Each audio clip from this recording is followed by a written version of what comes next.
Taiwan's Coast Guard administration's called on China to release a Taiwanese fishing boat and its crew after the Chinese Coast Guard seized it. Japan issued new currency for the first time in 20 years. Chris Casquillo has more on VOA's Asia Weekly.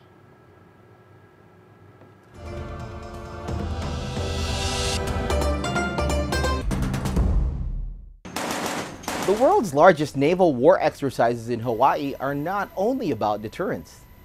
Welcome to VOA Asia Weekly. I'm Chris Casquillo in Washington. That story's just ahead, but first making headlines.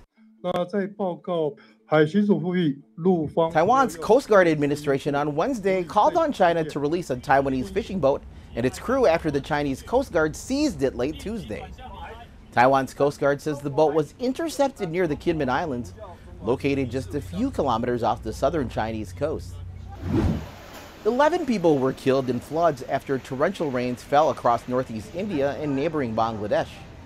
More than 1.3 million people have been affected by floods in Bangladesh, according to a government source.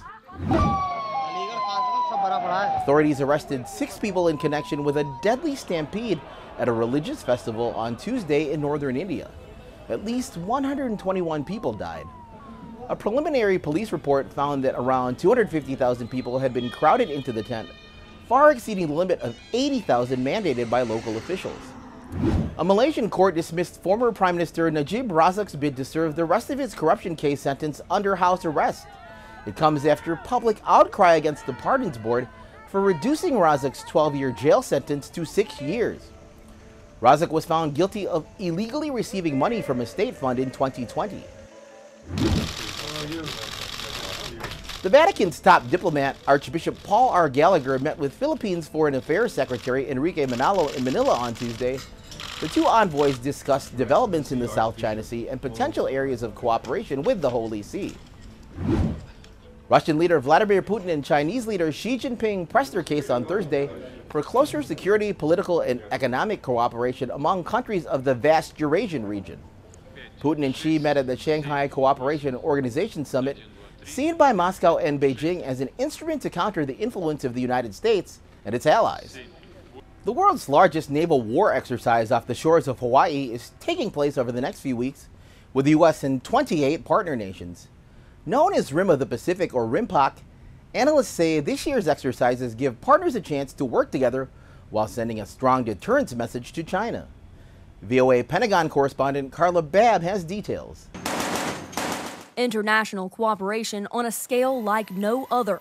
40 surface ships, more than 150 aircraft, 3 submarines, and 25,000 people, together in the Pacific Ocean for this year's RIMPAC. Nations from across the globe are practicing a wide range of missions, from natural disaster response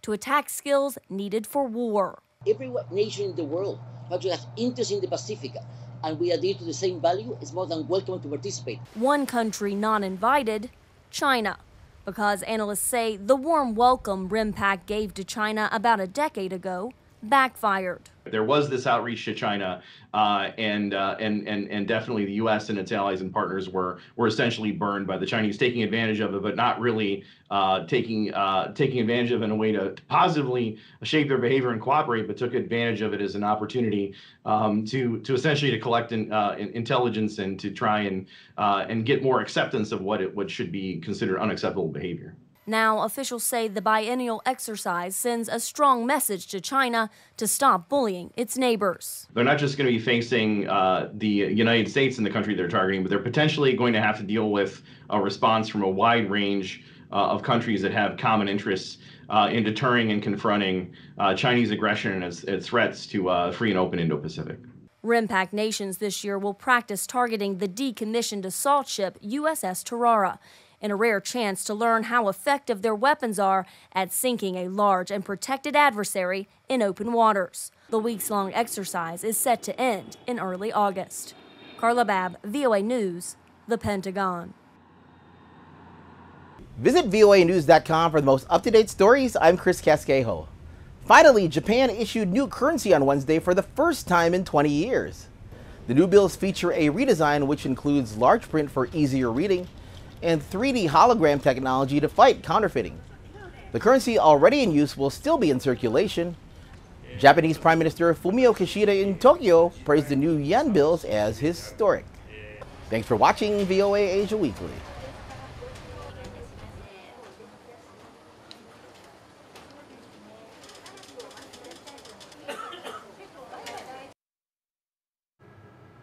Ministry of Communications and Information's Cominfo confirmed that it has attempted to use the descriptions key provided by the brain shipper ransomware group to unlock access to compromised temporary national data center (PDNS).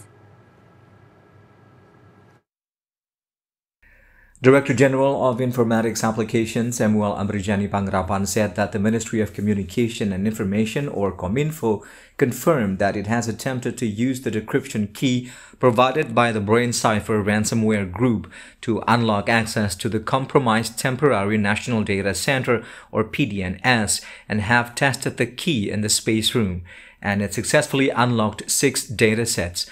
Earlier, Samuel announced that he had submitted his resignation following the PDNS hack.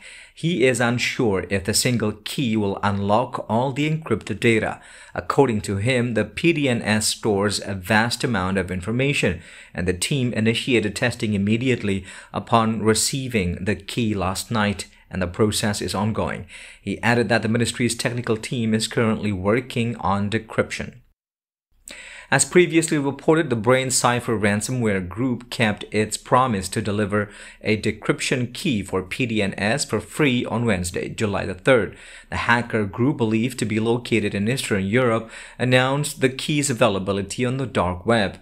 The announcement was posted around 8:27 p.m. Jakarta time by a social media account at Falcon Fitzio on platform X, formerly Twitter.